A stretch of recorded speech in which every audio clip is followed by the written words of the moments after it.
in fact sent to the front. We all know Zelensky is homosexual, and I think that's part of it. Derek Hoffman is just one example. There are more like him who support Russia because of its alleged conservatism.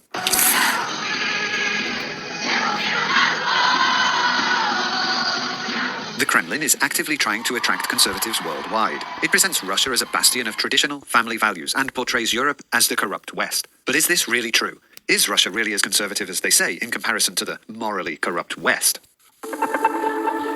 You can see what's happening in other countries, the moral norms and family institutions, pushing entire nations towards extinction and degeneration. But we choose life. Russia has been and remains a stronghold of the traditional values on which human civilization is built. The Kremlin says Russia promotes the traditional model of the family, while the corrupt West and LGBT ideology is destroying it. If that's the case, we shouldn't expect to find families breaking apart in Russia.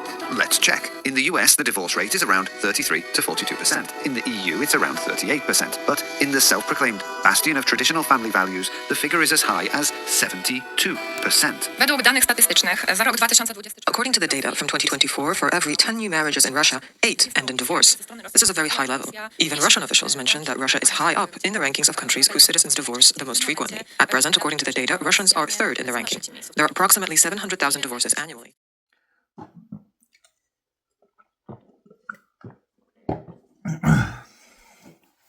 Just want to make a brief video. Still kind of like sick a little bit. I'll try to speak clearer because I know like have problems like speaking clearly. Like I bought some books. Trying to see if that was all of them.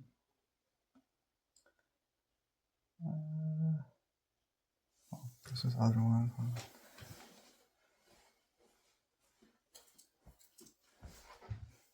Sorry.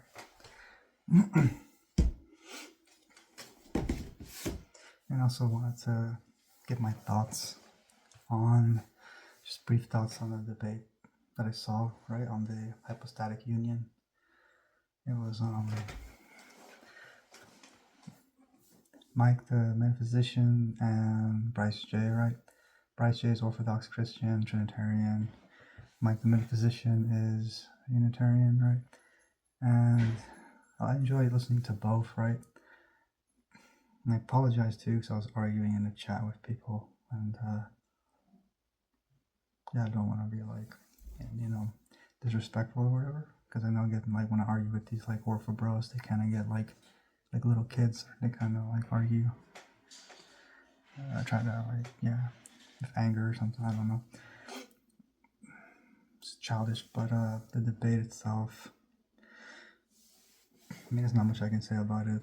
It went pretty much the way I expected it, right?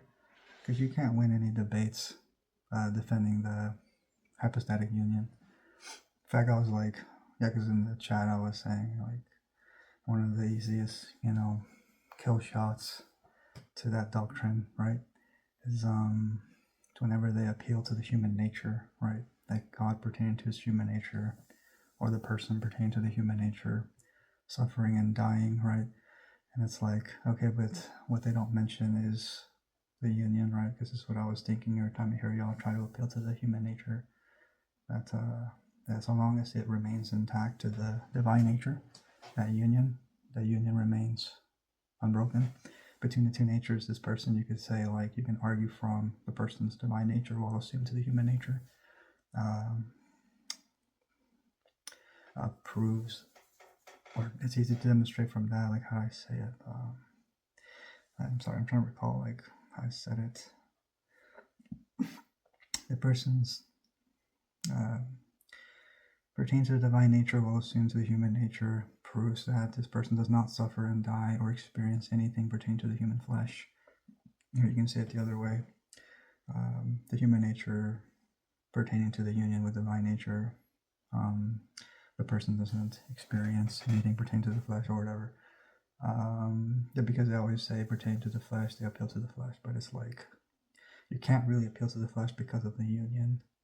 The union with divine nature always undermines, like what you say pertain to the flesh. Because you can argue that God does not become a man via a union, that a union with human nature to his divine nature means he remains God. because you're not going to say he's not God, right, in his human nature.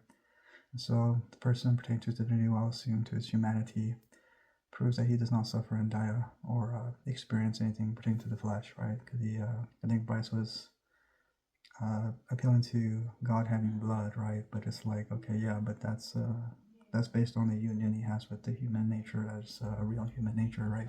That has blood in it or so. But it's like, okay, but the shedding of the blood, like God will never experience it.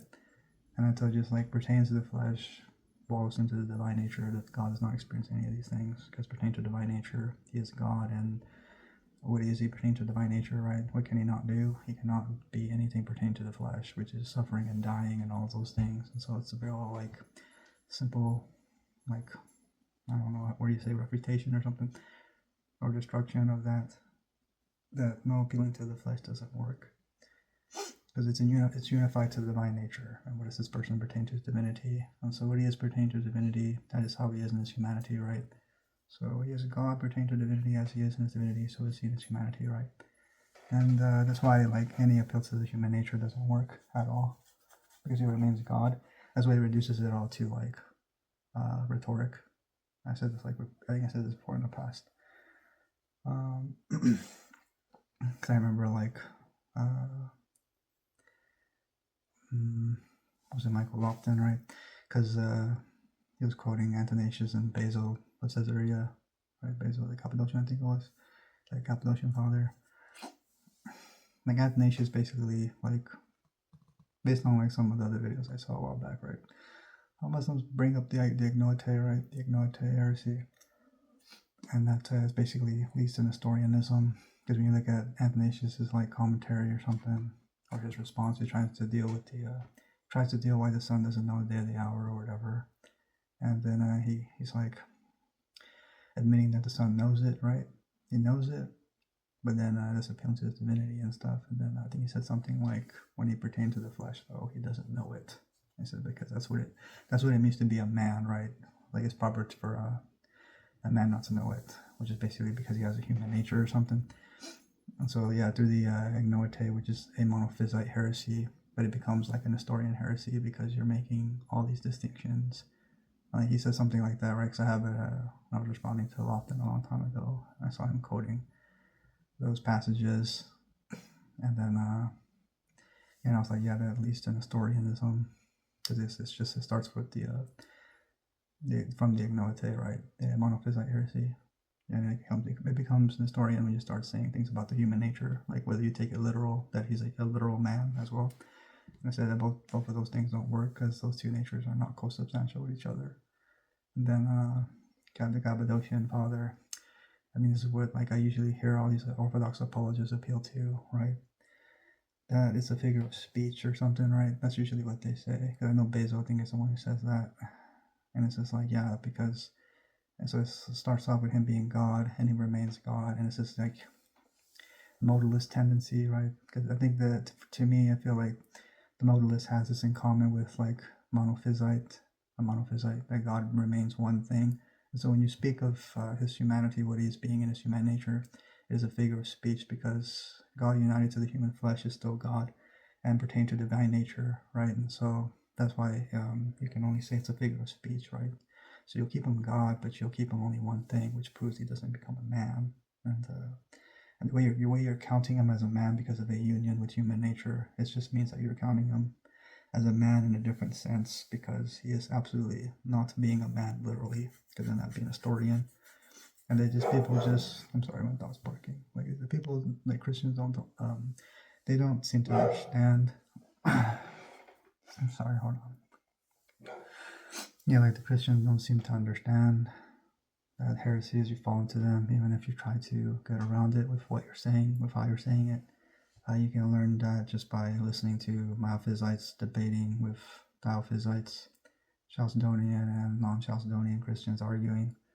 So I don't know, to me it's like, yeah, that's how you would fall into all these like different heresies and stuff. So I don't listen to the church when they talk about Christological heresies, because to me it's predicated on Nicaea and what they believe in Nicaea, which homoousios, right? Like, wasn't it banned because the homoousios thing, because the same substance or whatever, that word ties like has ties to heretics or whatever. I think it was modalism or something. Yeah, and you can see the modalist tendency in that word, and then how it undermines like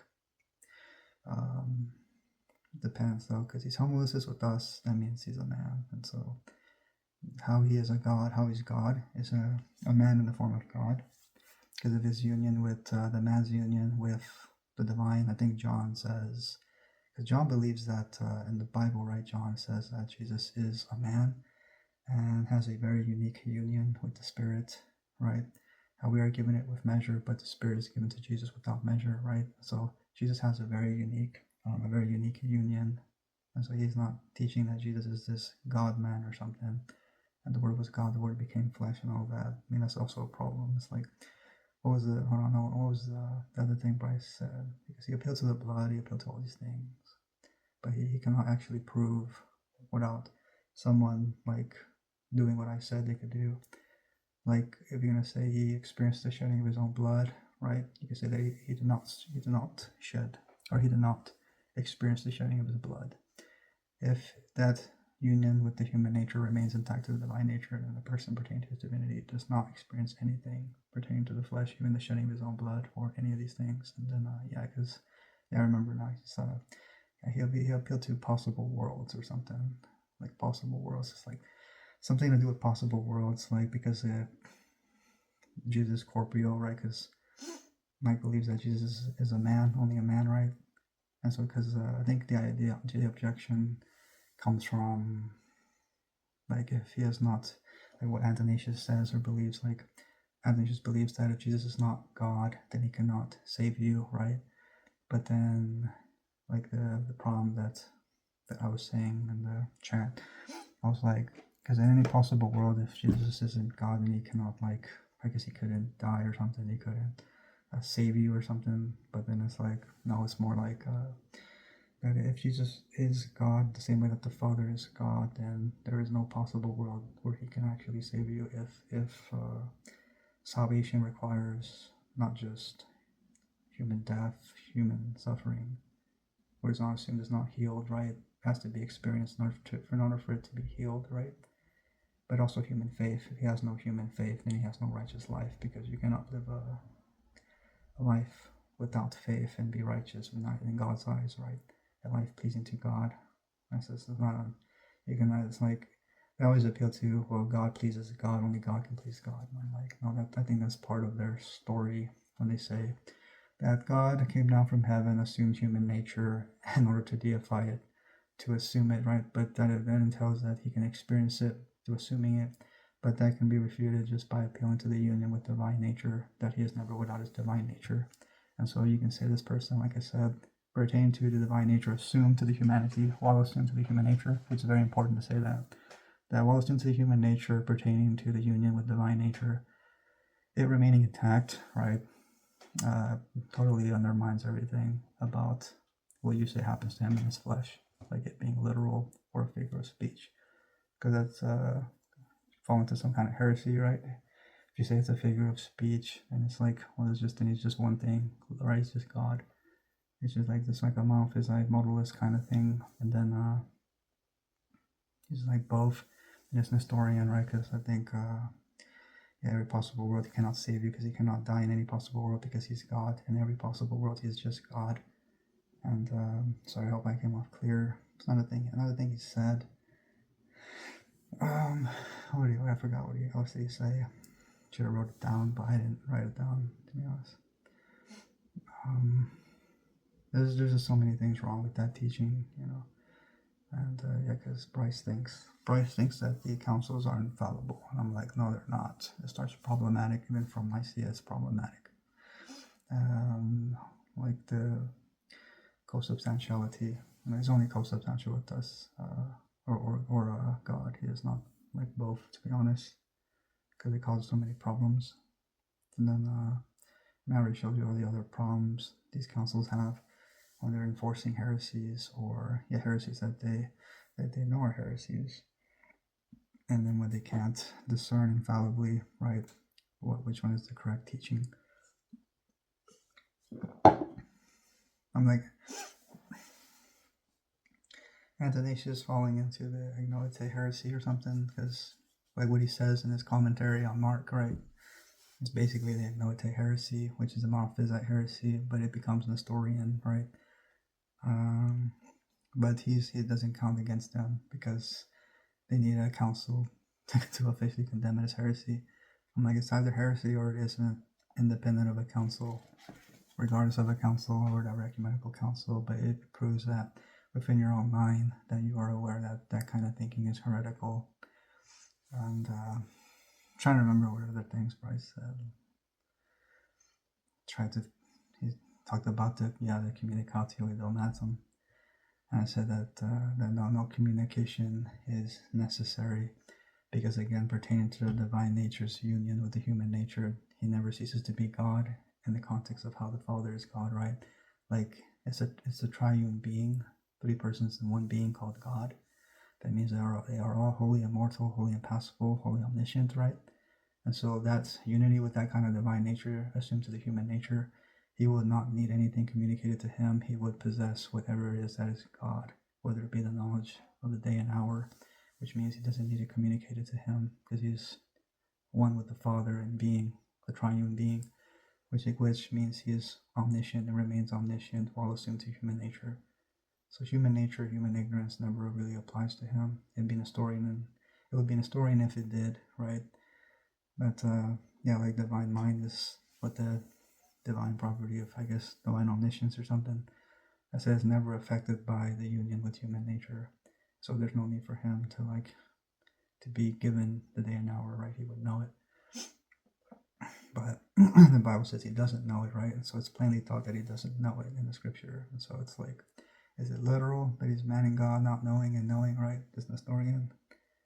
And then what is his figure of speech? Like Basil, I think it was Caesarea, right? One of the Cappadocians. Is it a figure of speech? Because then you can apply it logically to every human experience. And so this man does not experience human experiences. It's not a man, it's just God. And then, so I didn't think that worked. I think I went over that a long time ago, why that's a problem. Communicating divinity or something. I don't see any reason to believe in that. And to me, the whole thing just falls apart, right? Because it ties into your imperial theology or the theology of the empire. And I just think that disproves all of that. Because on Chalcedon, all of that, even the Metaphysics doctrine, all of it presupposes the Nicene fathers and stuff. And then I think emperors were banned at one point. I think it was a Council of Antioch, if I remember correctly. I don't know. But then that changed. And what else changed?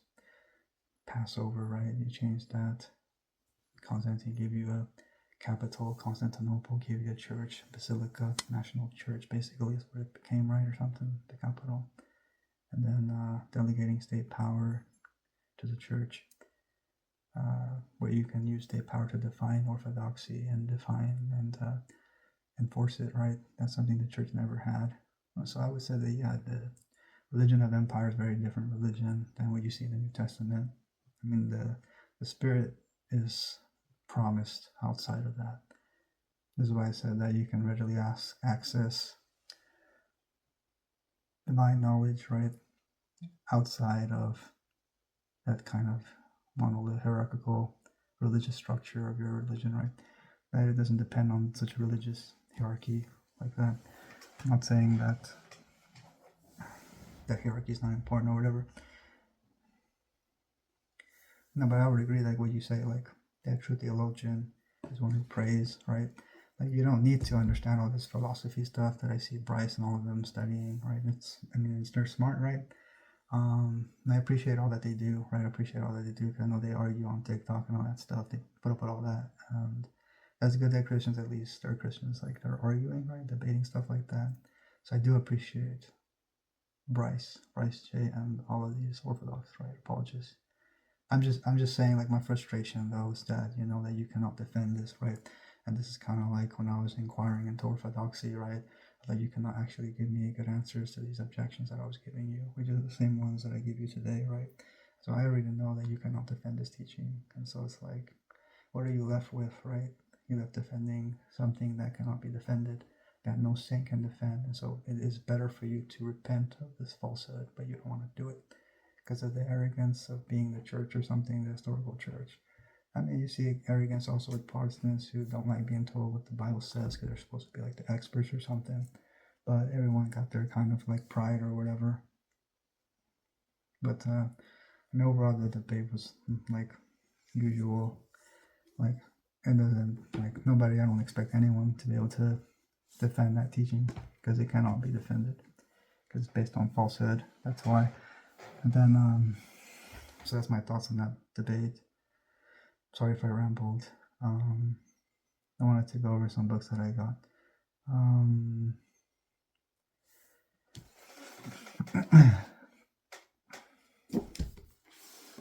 This one, I found this one. It's about the Third Rome ideology. It's called Russian Tsardom, Antagonist of Western Civilization by Igor Irin. It's like this.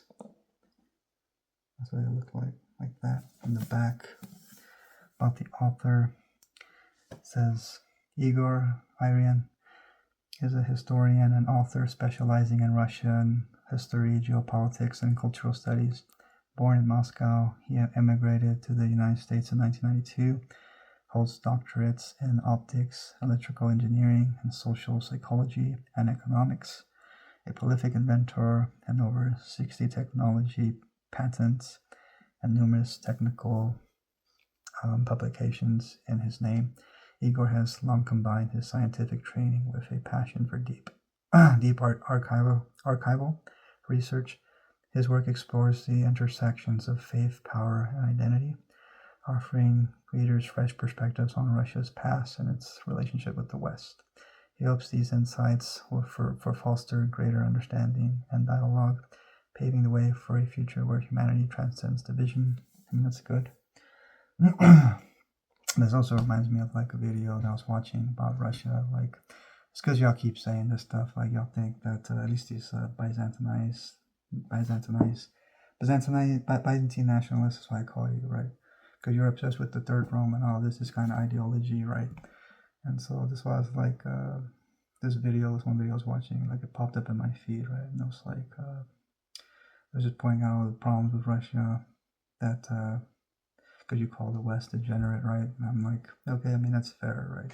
But I don't see you as the savior of the West. I see you as the same, like based on like the stuff that I was watching. I'll put the video. Yeah, I'll put the video in the description box.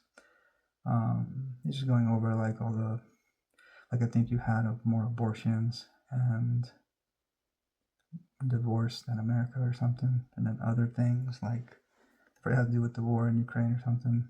It was like, I don't know, just a bunch of stuff that's like, okay, it's like you're not that much less degenerate, to be honest, because I know a lot of these people, I guess that had to do with the propaganda also about conservatism and traditionalism and stuff. Like, you come off like a traditional conservative country, right? But then you're also struggling with like even your women being like feminist or something, right? Promiscuous and all that. And it's like, yeah, could you see this in the West? And it's like in America, right? And so it's like, I don't know, it was also touching on that. I forgot how long the video was. Maybe it's less than an hour. It was pretty good length, right? But yeah, I'll just show it in the description box.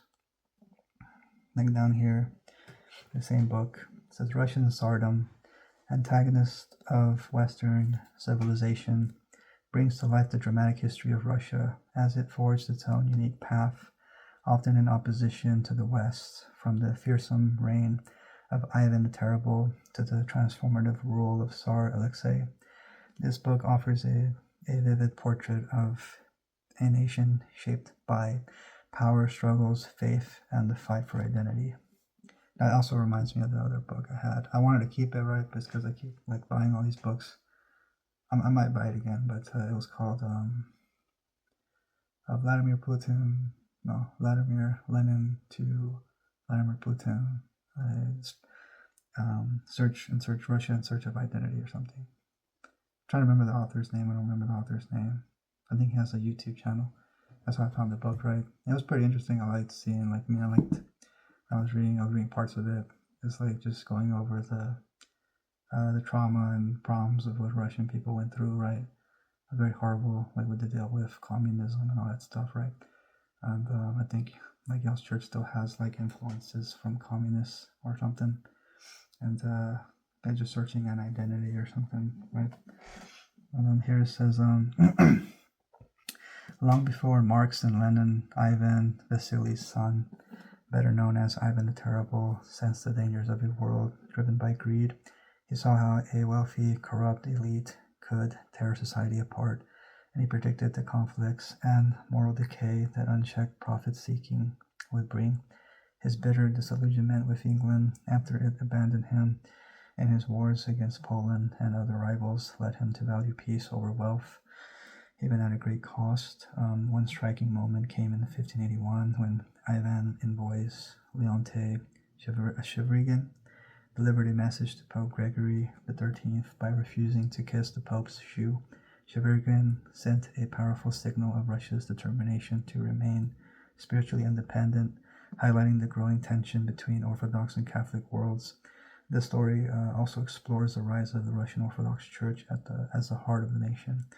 A wave of church and monastery building swept across the land, creating sacred places that shaped Russia's culture and identity. Ancient customs blended with the legacy of Byzantium, forming a society deeply rooted in faith and tradition.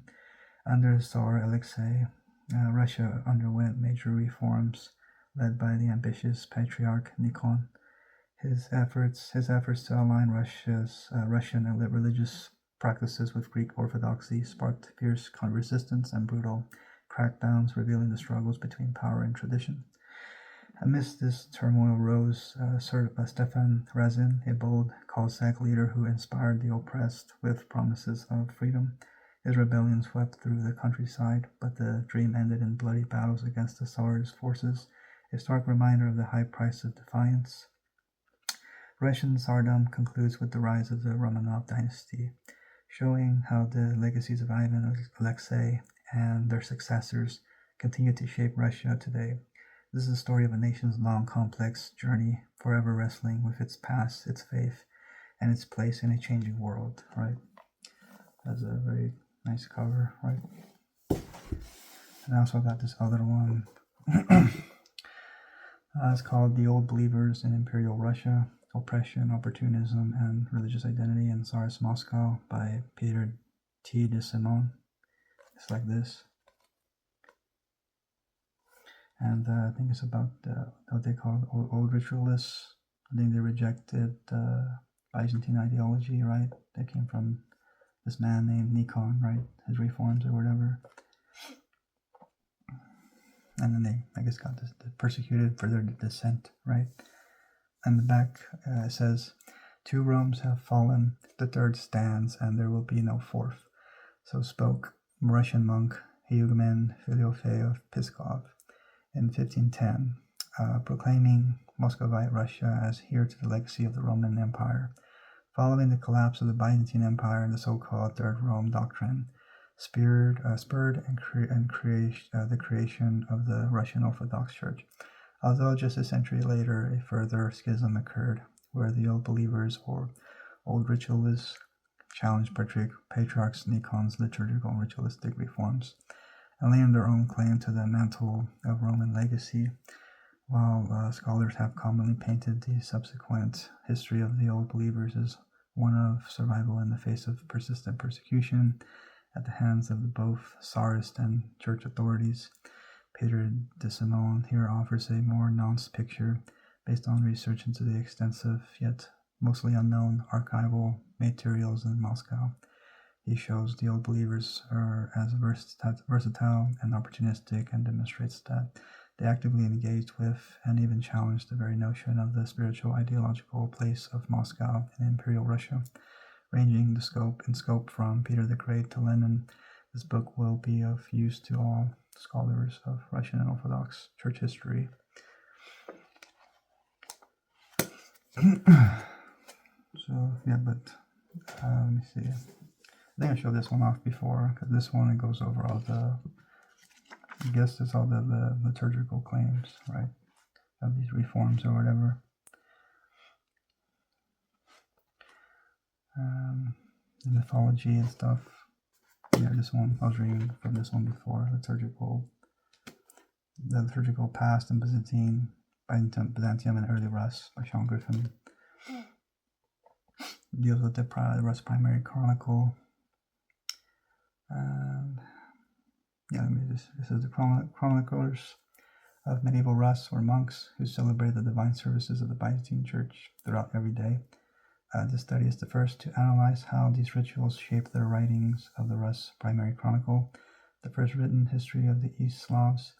During the 11th century, chroniclers in Kiev learned about the conversion of the Roman Empire by celebrating a series of distinctively Byzantine liturgical feasts. When the services concluded and the clerics sought to compose a native history for their own people, they instinctively drew on the sacred stories that they sang at church. The result was a myth of Christian origins for Rus, a myth promulgated even today by the Russian government, which reproduced the Christian origins myth of the Byzantine Empire. The book uncovers this ritual subtext and reconstructs the intricate web of liturgical narratives that underlie this foundation, a text of pre-modern Slavic civilization. So, I like this one as well. Then I have this one.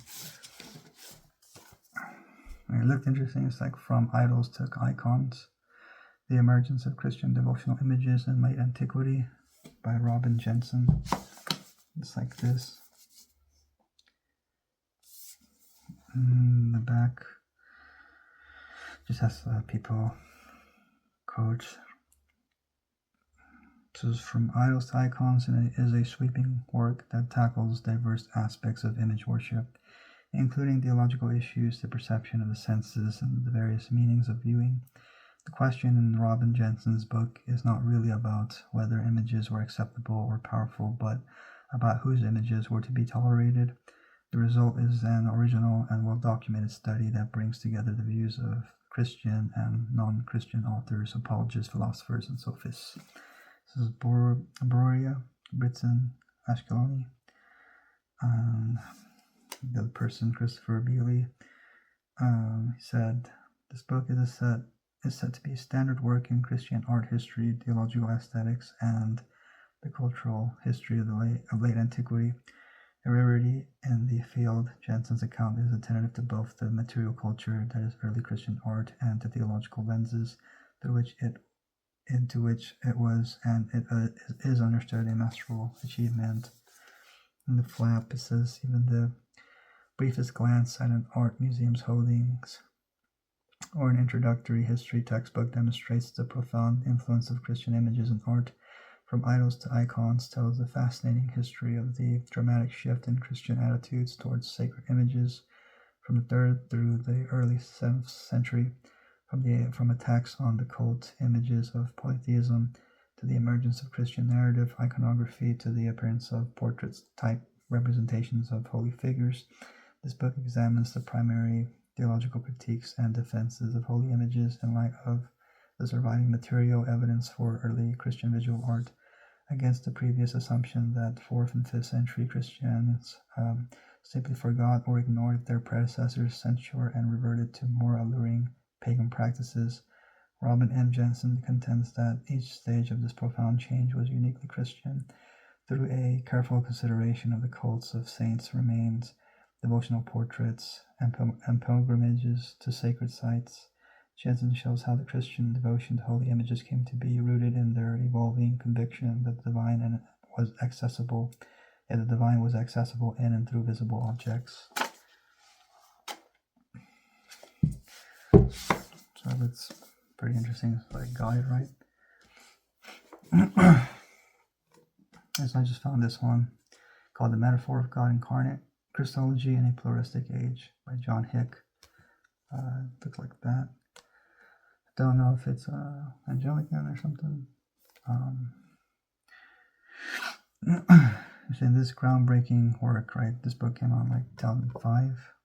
I just found it the other day. It says in this groundbreaking work, John Hicks refutes the traditional Christian understanding of Jesus of Nazareth. According to Hicks, Jesus did not teach what was to become the Orthodox understanding of him, that he was God incarnate who became human to die for the sins of the world.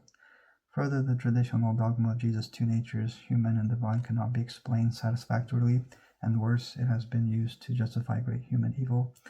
Thus, the divine incarnation, he explains, is best understood metaphorically. Nevertheless, he concludes that Christians can still understand Jesus as Lord and the one who has made God real to us.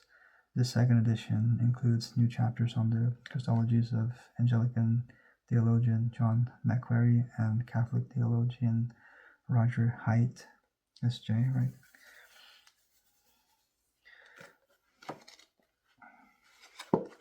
The other one, this one's called, well, this one's by, it's about Judaism, is Mark Shapiro, this author. It's called Changing the Immutable, How Orthodox Judaism Rewrites Its History, right? And so it looks like this. It says, Changing the Immutable focuses on how segments of Orthodox society have taken it upon themselves